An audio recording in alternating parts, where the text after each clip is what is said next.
What's up, everybody? Welcome back to the channel. It's Sam here. Welcome back to another video.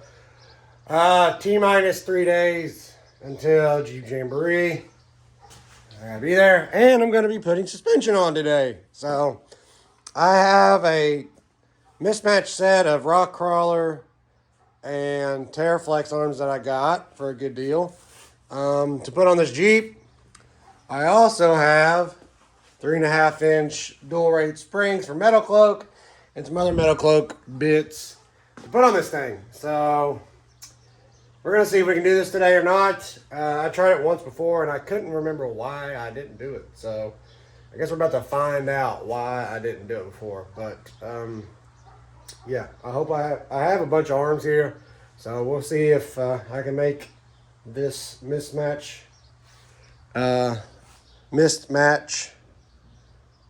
set of arms work or not. I might just be putting the springs on, but I need lowers for sure because I'm on 3.5 inch springs, so I need lowers to make that work, because if not, the stock arm lower arms are not going to work. So at least we're going to try to get the lowers in and see how that works out. So come along on this journey of using used parts. And I don't know, don't know the condition of them. Well, I know the condition of them. They're not great, but they're free, or they were cheap, so cheaper than buying $800,000 arms. So let's do it. Let's start this. I've already had to move my trailer this morning, so I had to get it ready to go. Move it from over here to over there. I had to pull a bush out with the old winch. So let's hop into it.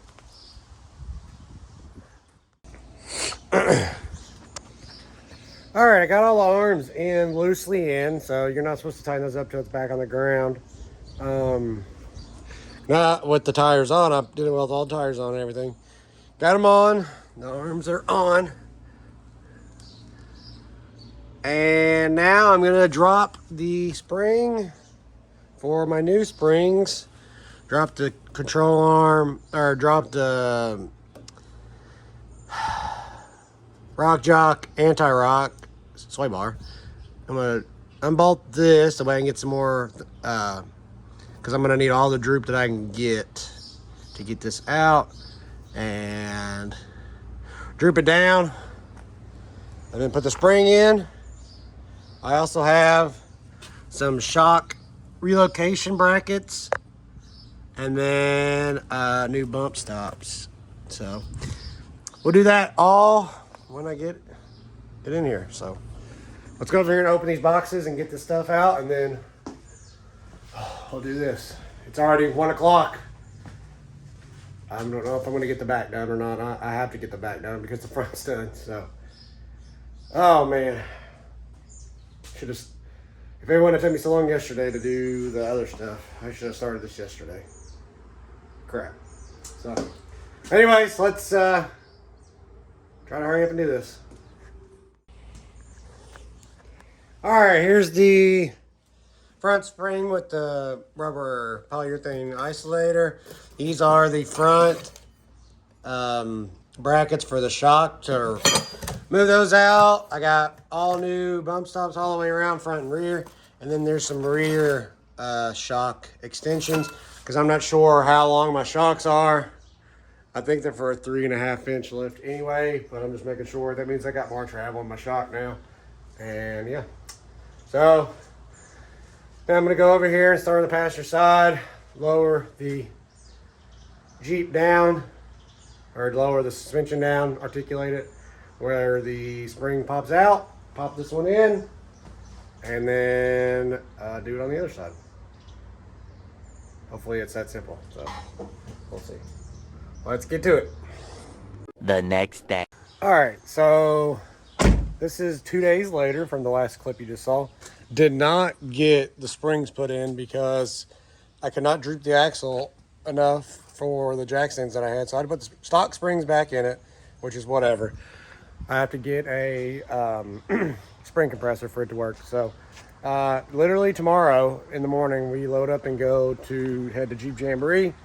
and I am getting the stuff together. I got my trailer and truck moved out of the yard up to the front, so in the morning we can go ahead and just load it up in the morning. So right now, if it doesn't rain on me, I'm going to try to install this GMRS radio I got from Rugged Radios. Looks like it's about to rain on me. It's the JKU radio kit. So got it in here. Gonna set it up. I have to have a GMRS. It's mandatory for Jeep Jamboree ride. I have walkies, but I want a hard mount unit. So let's go ahead and get this mounted real fast, and then I'm gonna have to go through, grab up all my tools and clean this out and get ready. Get this thing ready to go. I might give it a little wash, just a little bit. So let's go ahead and do that real fast and then get it ready to go. All right, first step, I got the bracket for it, and it bolts to the actual seat. So our seat bracket right there, it's 18, so that goes right there. And it's got two pieces that go right here and right there, I assume. And then here's my radio. It's a 45 watt GMRS radio. It's a Scotia, I think, radio, but it's Rugged, it's brand or whatever. So it's 45 watt radio. It comes with everything you need. Harness, magnetic pad, everything. I got some extra stuff for it because of the JK kit. So let's go ahead and continue mounting this thing. All right, so I took the bracket off to install it. It was easier this way. You had to do 4 screws for a bracket, L-shaped bracket, and then you had to do, this is a 10 millimeter lock nut, and then this Allen head. It was like a 3 mil Allen head or something along that line. I don't know if it was actually 3 mil or not, but so that's the bracket put together, and then I'll just screw it back on there, and then the bracketry stuff will be done. So let me go ahead and put it on there. Right. All right, there it is. 1 bolt to this bracket, holds it up like that. So now all I gotta do is worry about the wiring part, and I can actually use this to my advantage now, because now I can put this for my iPhone or my radio, put that over here out of the way, tucked, and I'll tuck the other wires with that. So gives you a harness. So we'll use the harness, and then we will tuck it and put it underneath where the battery is. I don't know if I'm gonna run it on this side or I'm gonna run it on the other side. Probably this side. Try to run it on this side. So let's get that started right now. All right, so got all the power ran behind the dash. I went to the driver's side footwell because that's where most of my wires come through anyways.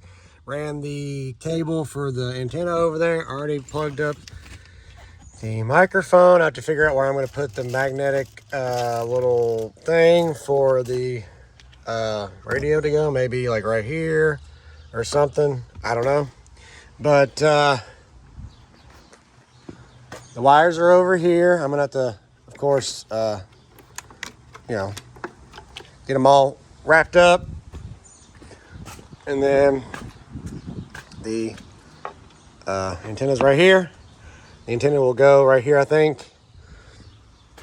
I have a mount from Rugged to replace it. And then I have to just decide on what antenna I want. I'll show you. I got 2 different antennas, so I'll have to decide on what antenna I want. But let's go ahead and get everything in this final position, and then I'll go and wrap up all the wiring and get it out of the way.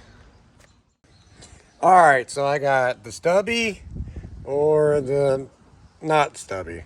I think I'm gonna go with the not stubby, honestly. I thought I'd like the stubby, but it kind of looks weird on here. So we're going with the not stubby, I think. And it's got more bandwidth because, of course, it's bigger. So I'm gonna take that off, put the stubby on, leave that one around. I'll try it out, see which one I like the best. And yeah, we're done with this install. I got to hook it up for the battery and then wrap up all these wires and I'll be done. All right, so this is the end of this video about doing all this stuff to this thing.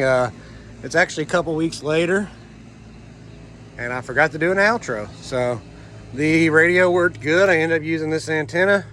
Worked great for the Jamboree. You'll see a Jamboree video after this video, but worked great. So that's the end of this video.